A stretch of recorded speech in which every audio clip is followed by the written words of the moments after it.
আসসালামু আলাইকুম রহমতুল্লাহ। Welcome to Molla news TV. Molla news টিভির পক্ষ থেকে বাংলাদেশি সাধারণ মানুষদের জন্য, বাংলাদেশি সকল মানুষদের জন্যই এখনকার নিউজটি খুবই গুরুত্বপূর্ণ। কারণ ফারাক্কা বাঁধ খুলে দেওয়ার কারণে যেসব এলাকা আপনার পানির নিচে চলে যেতে পারে, এই বিষয়গুলো আমি আপনাদেরকে জানাবো। আর ফারাক্কা খুলে দিয়ে ভারত কি বলল এটাও আমি আপনাদেরকে জানাবো। আসলে কী কারণে ফারাক্কা খুলে দেওয়া হয়েছে, আসলে বাংলাদেশের সাথে কোনো শত্রুতা বা কোনো আগের কোনো শত্রুতা নিয়ে এরকম কিছু করছে কি না, এই বিষয়গুলোই এখনকার নিউজটিতে তুলে ধরার চেষ্টা করবো ইনশাল্লাহ। ধৈর্য সহকারে পুরো নিউজটি শুনলে বিস্তারিত বুঝতে পারবেন। আমি আগে বলবো, ফারাক্কা গেট খোলায় বন্যা ঝুঁকিতে দেশের যেসব জেলা। ভারতের বিহার ও ঝাড়খণ্ডে বন্যার জেরে ফারাক্কা ব্যারেজের 109টি গেট খুলে দিয়েছে ভারত। সোমবার এ গেটগুলো খুলে দেওয়া হয়। এতে একদিনে বাংলাদেশে ঢুকবে 11 লক্ষ কিউসিক পানি।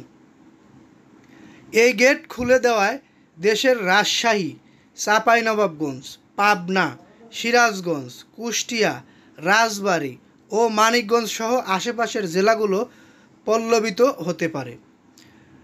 পল্লবিত হলে এসব জেলার উপর দিয়ে বিপদসীমা উপর দিয়ে পানি উঠবে বলে আশা করছে সবাই, বা যারা এসব সংশ্লিষ্ট রয়েছে বুদ্ধিজীবী তারাই বলেছে এগুলো, যে আসলে নদ নদী বিষয়ক গবেষণা প্রতিষ্ঠানের রিভার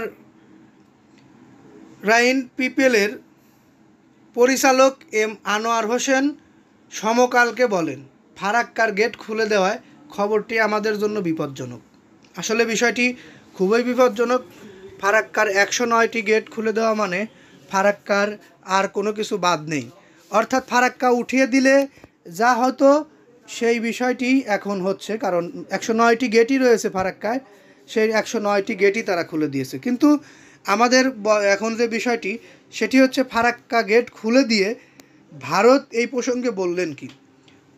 ভারত এই প্রসঙ্গে বলছেন, বর্ষার সময় ফারাক্কার গেট খুলে দেওয়া হবে, এটা স্বাভাবিক। তার মানে তাদের কাছে এটি স্বাভাবিক।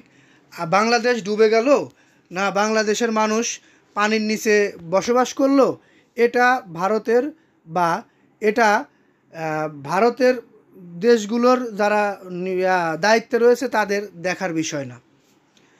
মুর্শিদাবাদ জেলা ফারাক্কা ব্যারেজের 109টি গেট খুলে দিয়েছে ভারত। এবার এই বিষয়ে স্বরাষ্ট্রমন্ত্রী, অর্থাৎ ভারতের স্বরাষ্ট্রমন্ত্রী কি বললেন। ভারত পানির নিচে থাকবে, বাংলাদেশ শুকনায় থাকবে, এটি আসলে ভারত চায় না।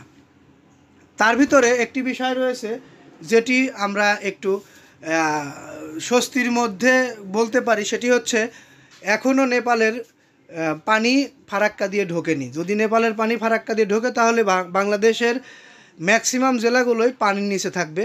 আপনারা যারা যে জেলাগুলোর নাম আমি প্রথমে বললাম এই জেলায় রয়েছেন তারা একটু সতর্ক থাকবেন, কারণ যে কোনো সময় আপনাদের এলাকায় পানি ঢুকে যেতে পারে। আপনারা দেখেছেন মানুষের বাড়ি ঘরের টিনের চালের উপরে বা একতলা দুইতলা বিল্ডিংয়ের উপর দিয়ে পানি যাচ্ছে বিভিন্ন এলাকায়।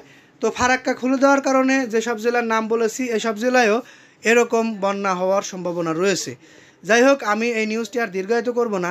আরও কিছু গুরুত্বপূর্ণ তথ্য আমি আপনাদের জানাবো। এই তথ্যগুলো আমাদের কাছে এখনও পুরোপুরি এসে উপস্থিত হয় নাই, আসার সঙ্গে সঙ্গে আমি আপনাদের জানাবো। যারা এখন পর্যন্ত আমাদের ভিডিওগুলো দেখলেন তাদেরকে বলবো একটি লাইক দিয়ে আমাদের পাশে থাকবেন। পরবর্তী নিউজগুলো পেতে চ্যানেলটি সাবস্ক্রাইব করে বেল বাটন অন করে রাখবেন।